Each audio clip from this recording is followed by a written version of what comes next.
Greetings, I'm Christopher Rice and welcome to CIBER Focus, your source for international business information. Our guest today is Benito Arruñada. Benito serves as a professor of business organization at Pompeu Fabra University in Barcelona, Spain. He has previously taught in France, Germany, and the US, and is the former president of the Society for Organizational and Institutional Economics. His research has contributed to public debate and policymaking regarding regulation of auditing and professional services, the organization of titling systems, and the measurement and reform of institutions in the business environment. Benito has also been retained as an expert by international firms and organizations, national governments, parliamentary committees, and major law firms and consultancies. In this edition of CIBER Focus, Benito will talk to us about the business formalization process, measures of business success, and government policies that control the business environment. Benito, thanks so much for coming in. Great to have you. Thanks for having me. Benito, you've previously written about how government assistance while setting up a business can often have unintended consequences on the larger economy. What exactly is happening that is leading to these negative effects?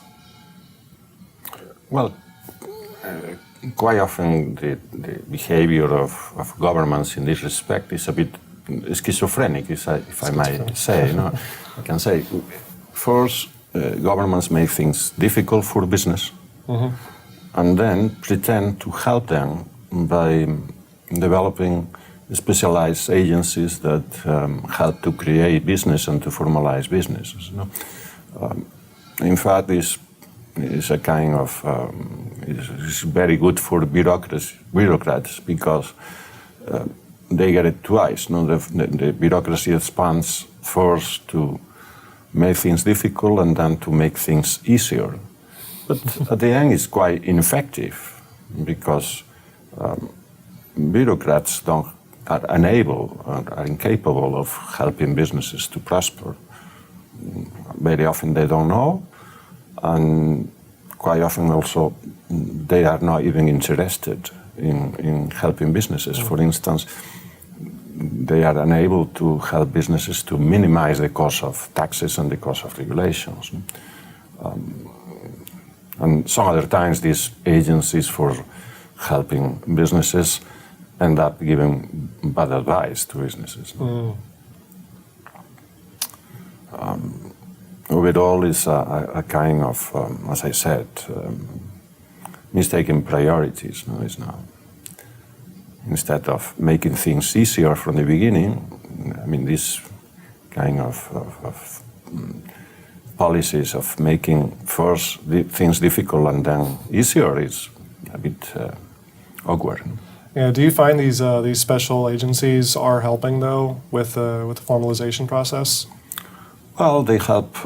They might help with after they've made things difficult. Yeah, but they might help. But they help. I mean, the formalization process, in most cases, is a trivial part of this cost of doing business.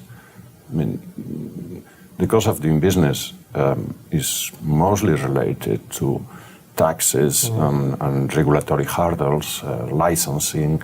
Or in different countries, it's different. In Europe, well, it's a matter very often of very strict labor law. In the US, you have issues of licensing, for instance, in many states. Right. No?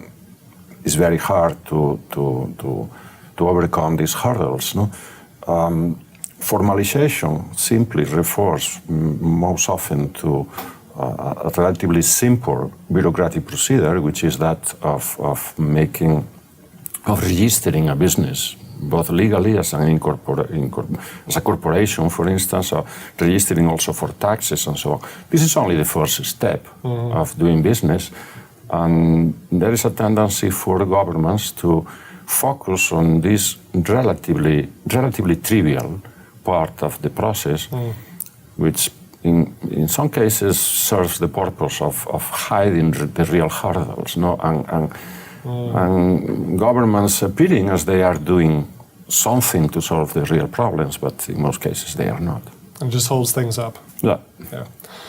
Well, in your experience, what are the most commonly occurring problems when you're transforming a troubled business environment?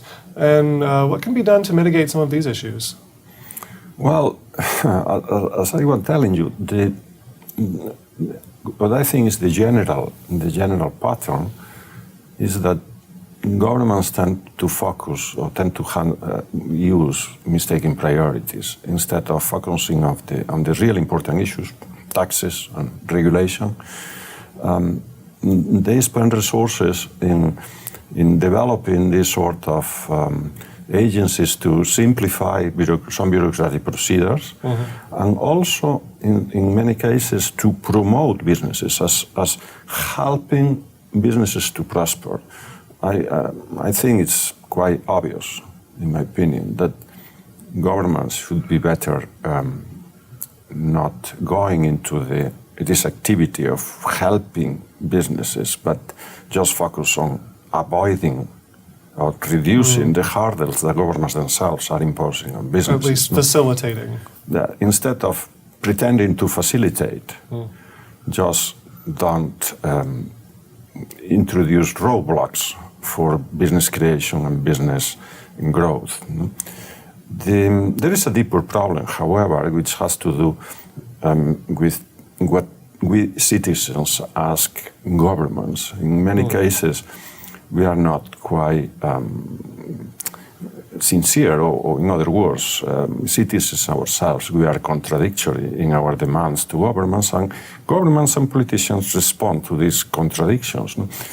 Very often, well, the most simple example is that we ask for low taxes, but at the same time, good public services. Well, this is not possible. And in a sense, this contradiction is behind, in my opinion, this misbehavior by governments. So it's not by chance that the governments in many different countries do similar things, especially at least in Western developed countries.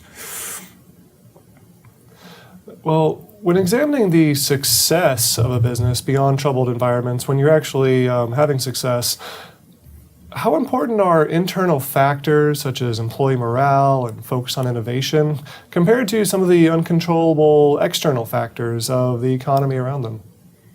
Well, very difficult question. Obviously, the external factors are important, and this is why we see that firms, businesses in some countries prosper and grow, for instance, much more than in others. In different countries, even in developed countries, we see that firms, for instance, have in many countries difficulties to grow up above a certain point. The role of governments in this respect is important in providing an environment that simply allows firms to prosper. However, from a managerial perspective, especially unless the firm is a multinational firm, the environment is given, and there is no opportunity to choose the environment. Therefore, businesses should do the best they can, given the environment that they are provided with, and there's not much they can do to affect or to improve the environment. In our times, however, above a certain size, you can choose different environments because you can operate in different countries, and therefore there is a competition for better institutional environments. Very true. What about the internal factors within an organization? Well, if I am forced to choose a factor, the main I would be inclined to think that in the current point of economic development, the key issue is developing your human resources, developing the team, and making possible for workers, at least in developed countries, for workers to develop even as persons, to develop fully as persons and to integrate in the firm. Great.